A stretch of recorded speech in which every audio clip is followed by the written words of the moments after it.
So ఇప్పుడు webinar conduct చేస్తున్నారు. ఆ. అంటే ఇక్కడ కూడా మేజర్ గా మీరు డిస్కస్ చేయబోయే సబ్జెక్ట్స్ ఏముంటాయి? ఇప్పుడైతే ఇంకా మోర్ రిలవెంట్ అండి, ఎందుకంటే మార్కెట్ లో వాలటిలిటీ చూస్తున్నారు, స్టాక్ జోలిపోతే ఏం జరుగుతుందో అర్థమవుతుంది.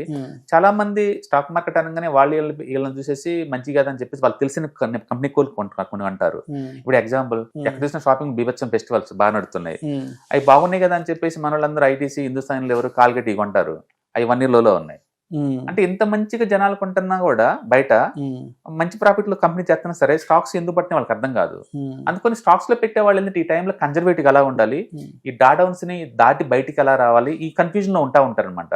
అందుకని నేను మొదటి నుంచి చెప్తున్నట్టు ఈ రిటైలర్స్ కి అంటే బిజీ లైఫ్ స్టైల్స్ లో ఉన్న వాళ్ళకి అంటే ప్యాసివ్ ఇన్కమ్ సంపాదించుకోవాలనుకున్న వాళ్ళకి అండ్ ఈటీఎస్ ఇన్వెస్ట్మెంట్స్ చాలా బాగుంటాయి. ఇలాంటి వెబినార్స్ వల్ల ఏంటంటే వాళ్ళకి అవేర్నెస్ పెరుగుతుంది, రిస్క్ తగ్గించుకోవడానికి ఛాన్స్ ఉంది, తక్కువ రిస్క్ తో ఎక్కువ అసెట్లు ఎలా మేనేజ్ చేసుకోవాలి క్లారిటీ ఉంటుంది. అందుకని వాళ్ళకి ట్రాకింగ్ ఇవన్నీ అర్థమవుతా ఉంటాయి అనమాట. కాబట్టి ఈ ప్రోగ్రామ్ లో ఏంటంటే డౌట్స్ ఏదైనా ఉన్నా క్లారిఫికేషన్ వస్తుంది, ప్లస్ హ్యాండ్స్ ఆన్ చూస్తూ ఉంటారు ఎలా కొనాలి ఎలా అమ్మాలి కాదు. మీరు కంప్లీట్ గా ఏమైనా అసలు మార్కెట్లో ఎక్కడ బీన్ చేయాలో తెలియదు అనుకున్నప్పుడు ఈ ప్రోగ్రామ్స్ యూజ్ అవుతాయి. మీరు ఆల్రెడీ మార్కెట్లో ఉన్నారు బట్ సేఫ్టీగా సేల్ చేద్దాం అనుకుంటున్నాను అనుకున్న వాళ్ళకి ఇది యూజ్ అవుతుంది. అండ్ మార్కెట్లో ఇలా ఎంతకాలం ఉంటే ఎందుకు ఇలా జరుగుతుంది అలాంటి వాటికి క్వశ్చన్గా నీకు దొరుకుతుంది అనమాట.